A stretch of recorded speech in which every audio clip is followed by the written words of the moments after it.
Certainly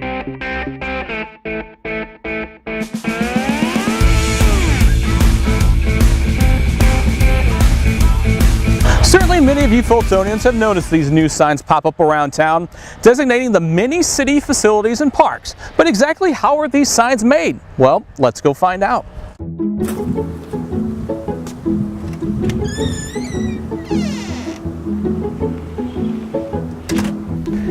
Hey Pete. Hello, Darren. Hey, great job on the signs so far. Well, thanks. I know a lot of work is involved in getting these signs done. Wanted to see if you had some time to show the residents of Fulton exactly how these signs are made. Sure, we can do that. Okay, excellent. First thing we do is we import it in. Hopefully it's in a format that we can use.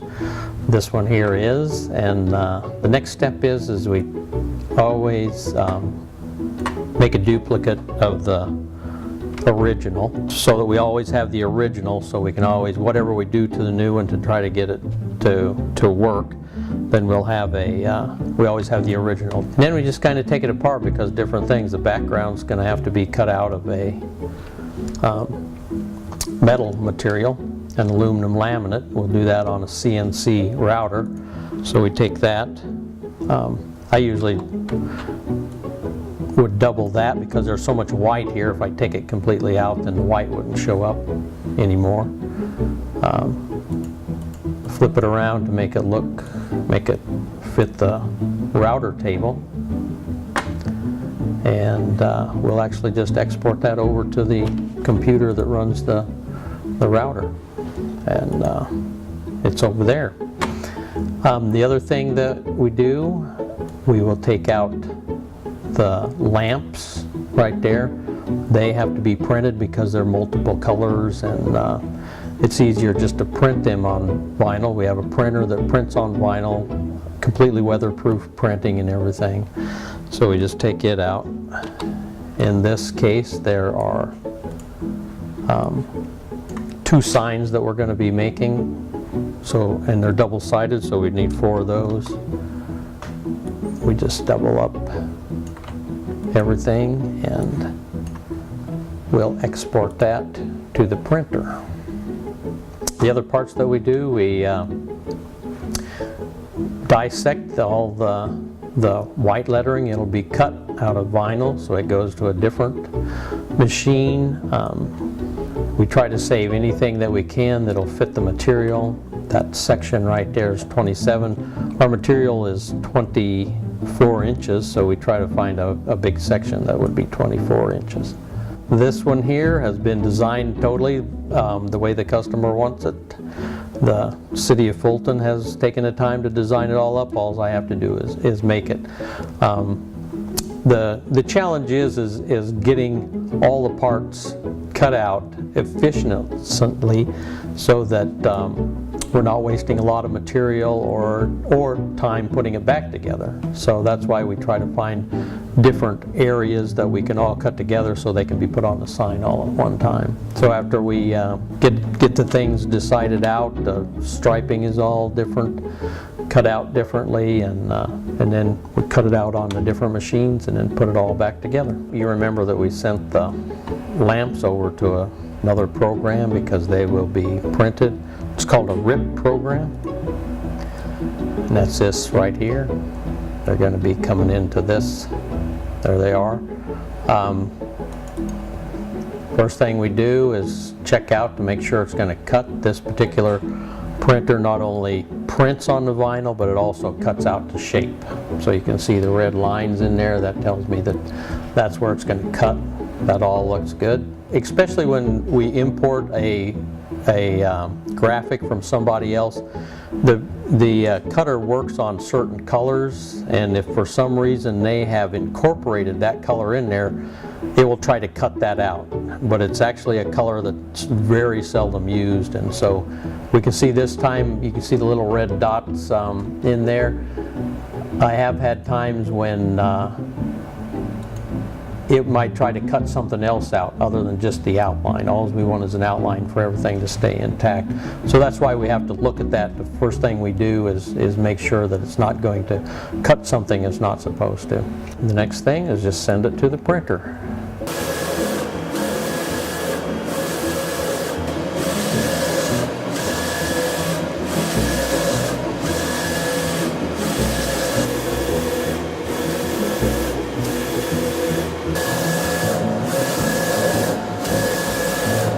that's printing, we start cutting out the lettering. Get it all situated here and send it over to the cutter.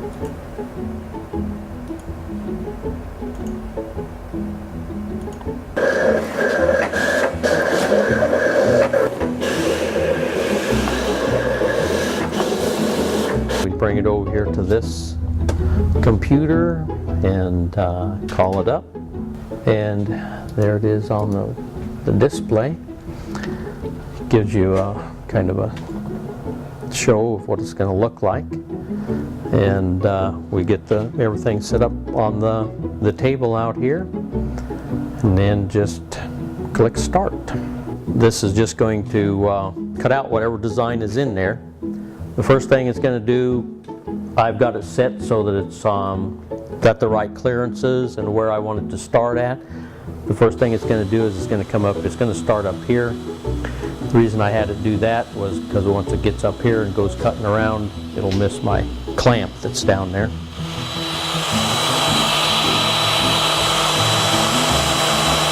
just cut all the way around until it's done, then move itself back to where it started.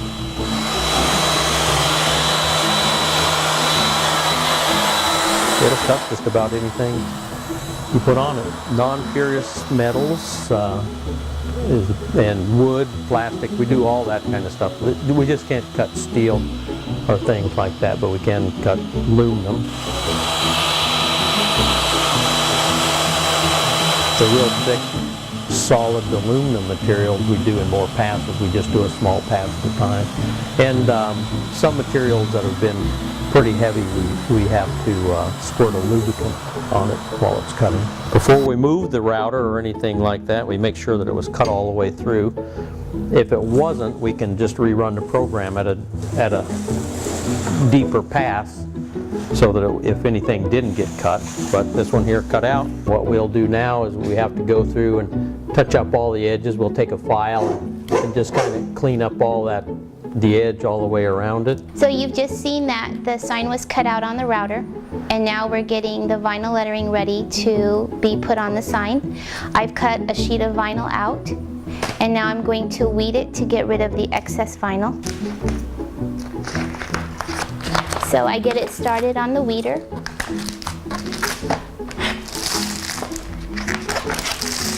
And then I run it through.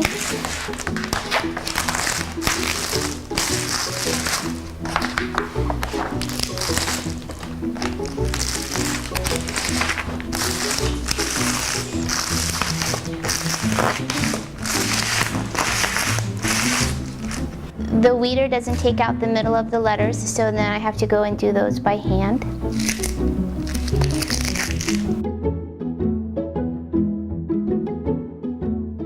The vinyl lettering can't be put down like this. It has to have a protective covering called masking.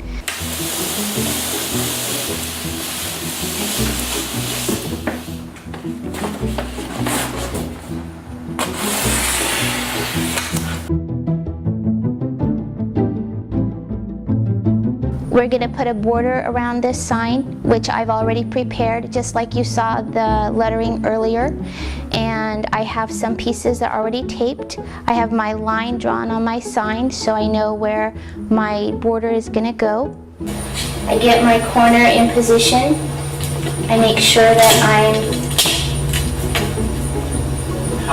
at the width that I need to be. I get it taped down. Now I'm going to apply it. So I peel back half. I cut the backing off. This is my mask, my transfer tape.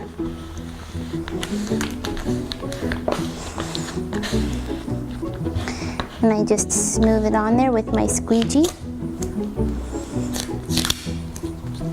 The transfer tape keeps the vinyl from being stretched or pulled into a curved position.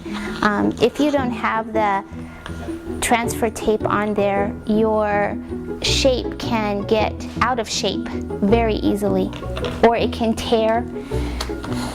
So now I'm going to, it's applied, and I'm going to pull my transfer tape off. I have my oval taped down. The same method of doing the corners. I put it in half. I pull back part. I cut the paper off.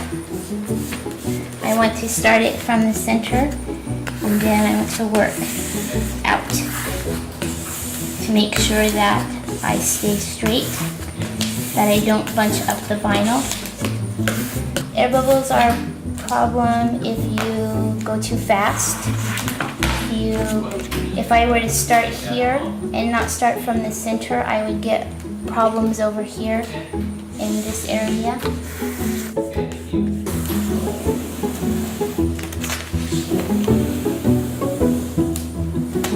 Again, I line up. I want to make sure that my corners are also lined up.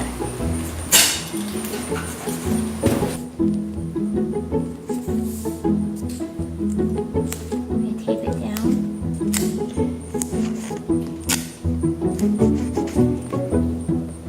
I also want to make sure that I'm going to stay in the right measurement, so I make some marks. I want to make sure I'm going to stay within my marked area. If I get off, I can pull up a little bit to get back on.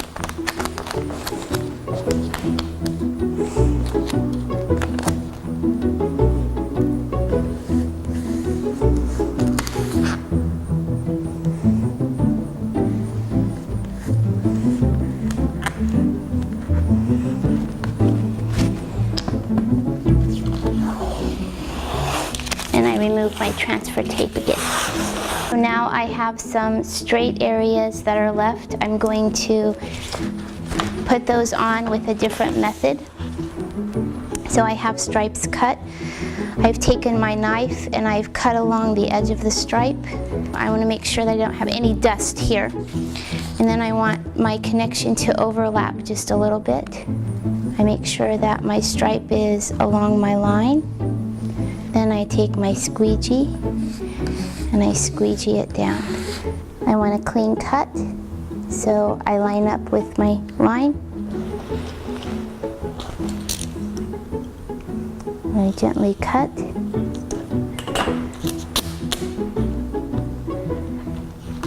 And I have my straight stripe. I'm going to do the same thing here, but here you can see that I'm connecting in, so I need to make sure that my edges are all lining up. I just measure a little bit in, cut gently.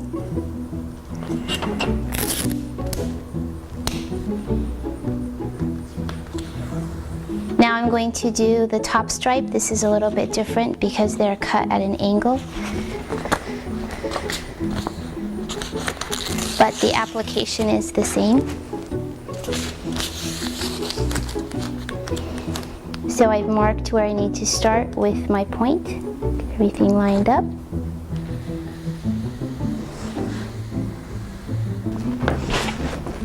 All right, now it's time to put the lettering on. I peel half back. I at least want to make sure that I don't start in the middle of this stripe, so I'm pulling back.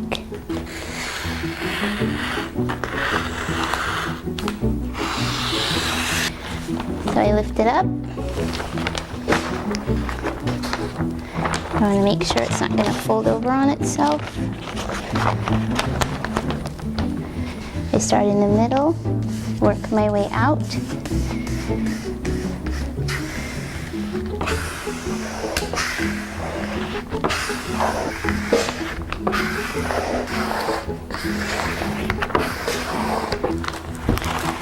This piece is a little bit longer, so I'm only going to do half.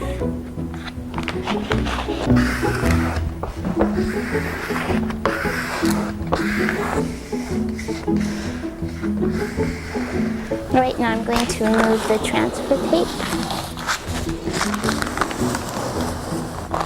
And pray there are no bubbles. I don't want to pull the transfer tape straight up. I always want to keep pulling it at an angle so that I don't pull any letters up that I might not have smoothed down. Now the last part of our sign are the lamps. I have markers to help guide me about where my placement should be.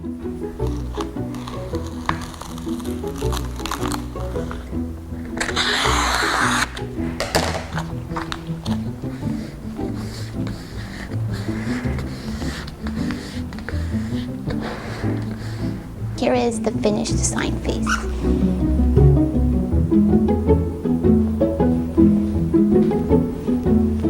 Well, Pete, once again, the signs really turned out nice. Thanks. We've had several compliments from the residents. They seem to be enjoying them. I know you still have a few more signs to knock out for the city of Fulton, so I'll let you go ahead and get back to work. Okay, thanks.